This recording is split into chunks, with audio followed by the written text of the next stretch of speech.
Birashoboka ivyo abandi bagezeho ko nawe wabashaga kubigeraho. Birashoboka intsinzi abandi bagezeho ko nawe wabashaga kuyigeraho. Ba umugwanyi w'indoto zawe, ba umugwanyi agwanira intsinzi yiwe, agwanira iterambere ryiwe. Urakwiye kumenya muri buno buzima ko ata muntu n'umwe ariko aragwanira ku ntsinzi yawe, ariko aragwanira ejo hawe.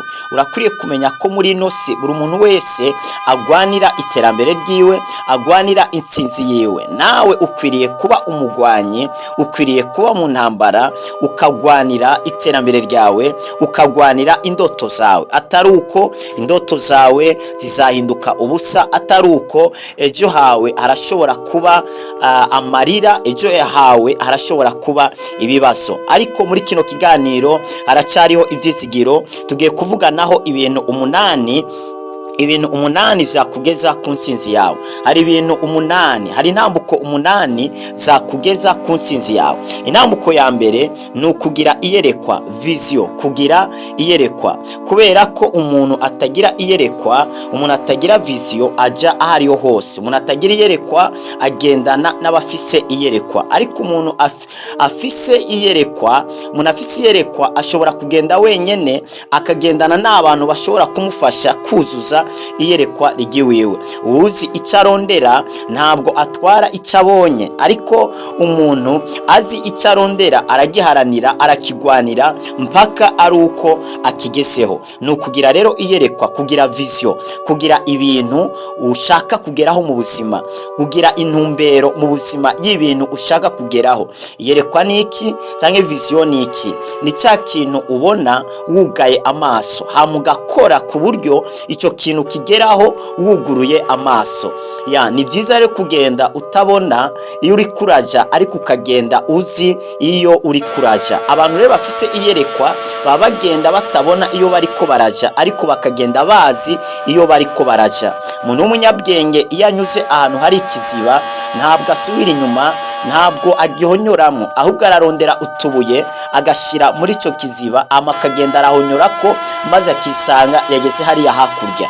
Mu buzima rero ni ukugenda ushiraho ibintu bishobora kugufasha kugera kuri ya vision yawe, kuri rya yerekwa ryawe.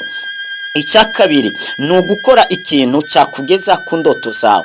Gukora ikintu cyakugeza ku ndoto zawe ni ugukora. Mu yandi majambo, hari abantu benshi bafise amayerekwa, bafise indoto bifuza kugeraho, bafise amaproje, imigambi, ariko urebye mu buzima nta kintu bariko barakora kimatanye n'indoto bafise, kimatanye na vision bafise. Ni byiza rero gukura amaboko yawe mu mpuzu ugakora ikintu cyakugeza ku ndoto zawe.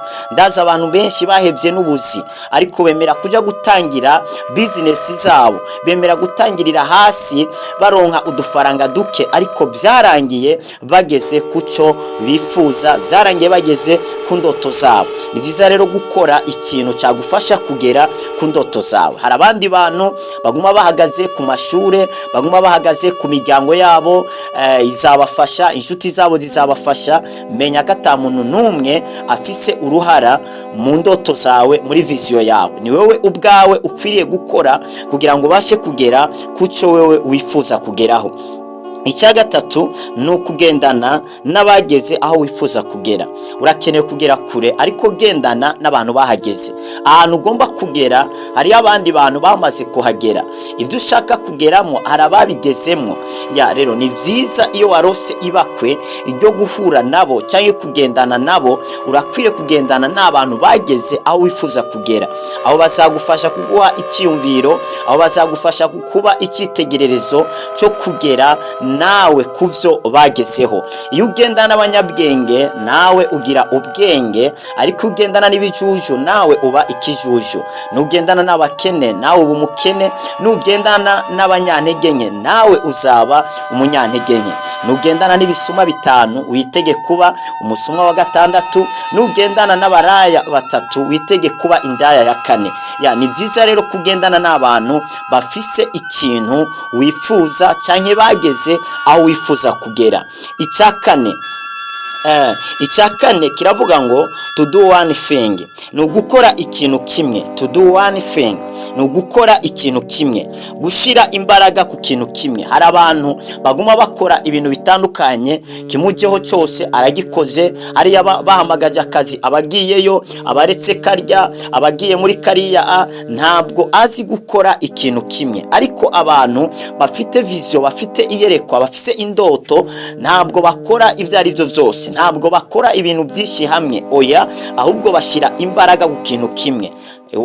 Arashobora gukora ibintu bitandukanye, ariko agakora ibintu bitandukanye bishobora kumufasha ahubwo guhagurutsa no gusunika cya kindi kimwe amaze kubona ko gishobora kumugeza ku ndoto ziwe. Ni byiza rero kudakora ibintu bitandukanye, kudashyira imitahe ahantu hatandukanye mu bintu bitandukanye. Hari igihe biba byiza gushyira imitahe ahantu hatandukanye, ariko kandi hari igihe biba bibi ko bisha bituma nta mbaraga ugira, ahubwo ugasanga uburyo wakoresheje gusunika cya kintu kimwe kandi kigakura kikaba kinini, ukisanga buri ko buratakarira mu bintu bitandukanye. Icya gatanu ni ukwigirira icyizere wowe ubwawe. Kwigirira icyizere wowe ubwawe, kumenya aho uzagera hose ko ari wowe nyene. Kwigirira icyizere wowe ubwawe gusumba ibindi bintu byose. Apana kugirira icyizere abagukikuje, apana kugirira icyizere abantu bari kumwe nawe. Kandi n'Imana iravuga ngo si byiza kwizigira umwana w'umuntu. Kwizigira umwana w'umuntu. Umwana w'umuntu ashobora kuba mwiza uno munsi, ejo akakubera mubi. Waguhaye amata uno munsi, ejo yaguha ishano. Wakwambisa uno munsi, ejo yakwambura. Wagusezeraniye ikintu uno munsi, ejo yabihindura. Waguhaye uno munsi, ejo yakwima. Ni byiza rero kudashingira ubuzima bwawe ku muntu n'umwe wo muri ino si, ahubwo ubuzima bwawe bushingiye kuri wewe hamwe n'Imana. Ubuzima bwawe no kumenya ko bushingiye kuri wewe hamwe n'Imana. Kwigirira rero icyizere, kumva ko wewe ushoboye, kumva ko uri umunyembaraga, kumva ko wewe ufise byose byagufasha kugera ku ntsinzi, byagufasha kugera abandi bageze. Apana kumva ko uzagera hamatanye n'umuryango wawe, n'umugabo wawe, n'umugore wawe, n'abana bawe. Hari abantu benshi indoto zabo bazishingira ku bantu bazabana nabo, bazishingira ku bantu babo mu miryango. Uko nukunanirwa utaratangira gukora. Ni byiza ko ubuzima bwawe wewe ubwawe wigirira icyizere, ukumva ko uzagera bitamatanye n'umuntu n'umwe, ahubwo bimatanye nawe, maze ugashyira imbaraga mu gukora kugira ngo ubashe kugira ikintu ugezeho udateze amaboko bariya n'abariya. Icya gatanu nicyo mpejeje, ni ukwigirira icyizere wowe ubwawe. Icya gatandatu ni ugusenga Imana. Kubera iki gusenga Imana biri mu bintu bishobora gutuma utera imbere ugera ku ntsinzi? Ni kubera ko Imana ariyo yatumye ubaho. Impwemu uhumeka wazihawe n'Imana. Imana niyo ituma umuntu apfa kandi igatuma abaho. Ni mumanura ikuzimu kandi ikamuvanayo. Niyo ikura umuntu mu mukungugu ikamwicarikana n'ibikomangoma. Byose n'Imana ibikora. Muri ino si hari abami babiri, shanke ivuge ko hari imana zibiri. Hari Imana yaremye byose, ariko kandi hakabaho na Satani. Hari abantu rero bashobora gutera imbere binyuze mu nzira ya Satani, n'abandi bashobora gutera imbere binyuze mu nzira y'Imana. Abo bantu bose barashobora kubaho, abantu bose bashobora kubaho ubuzima busa ubarebeye hanze, ariko indani ubuzima babayeho buratandukanye. Ubuzima cyangwa ikintu wahawe na Satani kirafise condition. Hari abantu benshi uno munsi ari abakire, ariko baryama mu masandugu, bahawe kurya ivyo kurya atari ivyo kurya by'abantu basanzwe. Hari abantu benshi ubabona bishimye hanze, ariko indani bafise umubabaro mwinshi cyane. Ubuzima binjiyemwo barifuza kubusohokamo, ariko bitagikunda. Niyo mpamvu iterambere ryose aho wifuza kuzagera hose urakwiye kuhamatanya n'Imana. Senga Imana, umenye ko neza byose ibyo uzageraho ari kubera Imana. Shira imbere Imana mu byo uri kurakora. Hari umugabo muri Bibiliya yavuze ngo Imana yo mu ijuru niyo izatuma vyemera. Muri ino si n'abantu bakeya badasenga, abantu benshi kwizera kwabo kurashingiye ku Mana. Nubwo Imana abantu basenga zitandukanye, ariko habaho Imana imwe gusa yashyizeho byose. Ni byiza rero kwizigira Imana mu byo uri kurakora, mu byo uri kurapanga, maze ugasenga Imana ukizera ko ari izatuma bikunda, atari inkomezi zawe. Kubera iki? Niyizi ejo hawe hazaza. Ushobora gupanga ibintu no munsi nk'umuntu azabaho mu mwaka uza, ariko ugasanga ubuzima bwawe buzarangirana n'uyu mwaka. Ikintu rero cya karindwi ni ugukorera mu ijambo ry'Imana. Gukorera mu ijambo ry'Imana biri mu bintu bizatuma ugera ku nsinzi yawe. Imana ibwira Yoshua ngo ntutambamire iburyo cyangwa ibumoso, ngo ariko ibiri mu byagizwe byanje uzabishyire ku mutima wawe ku murango no mu ijoro, ngo niho ibyawe bizagenda neza. Ibyawe birashobora kugenda neza igihe wubakiye ushingiye ku ijambo ry'Imana. Muri Bibiliya kandi baratubwira umuntu yubatse inzu yo ku rutare n'uwa yubatse ku musenyi. Ayo mazu yarebeye hejuru, ayo mazu yarasa, ariko yaratandukaniye ku mushinge. Ubwo ayo mazu yahura n'ibibazo bitandukanye, harimo imvura, isegenya, umuyaga n'ibindi bitandukanye, ayo mazu yahise atandukana. Bivuga ngo yari yubatse ku musenyi yarasenyutse, kandi isenyuka ryayo ryabaye rikomeye.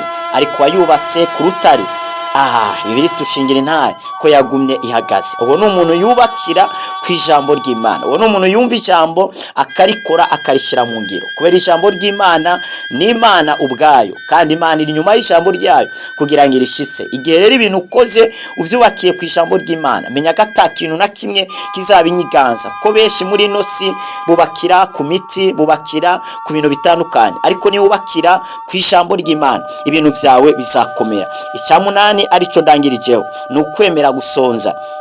Kwemera gusonza rero ni indi principe ishobora kugufasha kugera ku nsinzi yawe.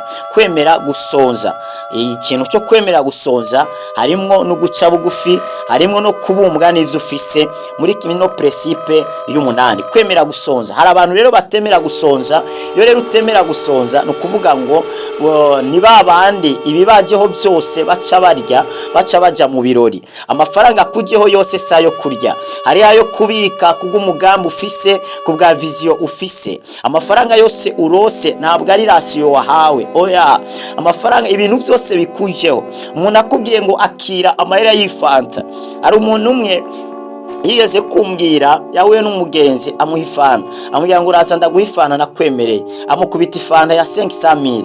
Ifanta ya 500,000 ntabwo ibaho hano mu gihugu, ntibaho. Uwo muntu rero atavuga ngo bampaye ifanta buretse ngende kwinezereza, ahitana inshuti n'abagenzi baja kunezerererwa muri ya 500,000. Bava bayihejeje, abo nyene basangiye nibo baramwegaguye baramukubita, aza kwisanga ari mu bitaro. Umva baranyoye baraboregwa, baja mu byo gushwana. Munaguhaye 500,000 ntabwo ari ifana guhaye, nubwo yavuze ngo ni ifana. Amafaranga ashobora kubera umutahe, amafaranga ashobora gukubera base, ashobora kubera ingazi, ashobora kubera fondation yagufasha kugera ku bindi bintu. Ni byiza rero kumenya ibikujeho byose katari byo kurya. Rero iyo mvuze rero ngo kwemera gusonza, urashobora kwemera kurya ivyo kurya bibayabaye bitewe n'indoto zawe. Ushobora kwemera kurya ibijumbu, kandi warushoboye kurya inkoko mugabo ukarya ibijumbu bitewe n'indoto ufise. Urashobora kwemera kurya rimwe ku munsi bitewe na vision ufise ugomba kugeraho. Urashobora kwemera kuba mu nzu mbi wari ufite amafaranga yo kukubesha mu nzu nziza, ariko kubera utaragera ku nsinzi yawe ku ndoto yawe bikaba ngombwa kwemera kubaho nabi. Urashobora kwemera kwambara impuzu ya baro wari ufise ubushobozi bwo kugura impuzu ya magaze kandi nziza cyane, ariko ukemera ukambara baro. Urashobora kwemera kwambara ikirato kimwe kigahindurira isura, mbere kikanatoboka ugashiraho n'iyindi bagaguterera ko pireri kugira ngo urebe ko utahonyora hasi. Wari ufise amafaranga yo kugura ikirato cha 250, cha 300, cha 500, ariko ukemera ukambara urukweto rw'ibihumbi 15 kubera ko urafise indoto wifuza kugeraho. Ariko hari abandi bantu amafaranga bajeho bagura amashanete, bagura amatelefone. Nigeze gura n'umuntu ni inshuti asaba ngo ndamugurire amamega, afise telefone y'imiliyoni 8. Umuntu afise telefone y'imiliyoni 8 ariko arasaba amamega, ntafite amafaranga yo gushobora kugura mega. Gute ushobora gutunga telefone y'imiliyoni 8 udashobora kwigurira amamega? Cyo ni ikibazo gikomeye cyane. Gutunga telefone y'ibihumbi 500 udashobora kwigurira amamega, wowe urafise ikibazo mu mutwe. Hari abantu batunze telefone kubwo gutelefona gusa, kuraba ibintu kuri YouTube abandi bashizeho, ariko ni vyiza ko wotunga ikintu kiriko kiragufasha kugera ku ndoto zawe. Hari ibintu bigusamaza ahubwo bikurira umwanya wokoresheje kugira ngo nawe ugire ikintu ugezeho. Warahezegiwe cyane, nizere ko aya majambo agufashije. Urashobora gukanda subscribe cyangwa sabone kuri no channel yaracariho Ivyizigiro TV kugira ngo uzaje ukurikirana ibiganiro tugenda dushiraho. Ushiraho na like niba ari ikindi kintu nawe cyagufashije cyangwa wokongeraho kuri bituvuze, urashobora kuja muri commentaire ucandikeho, maze wibuke gupartager ku bandi bantu kugira ngo bashikirwe na zino nyigisho, kumbure nabo zabashaga kubafasha. Imana iguhezagire cyane. Mwari kumwe na Nduwa Kristo Glory Shine.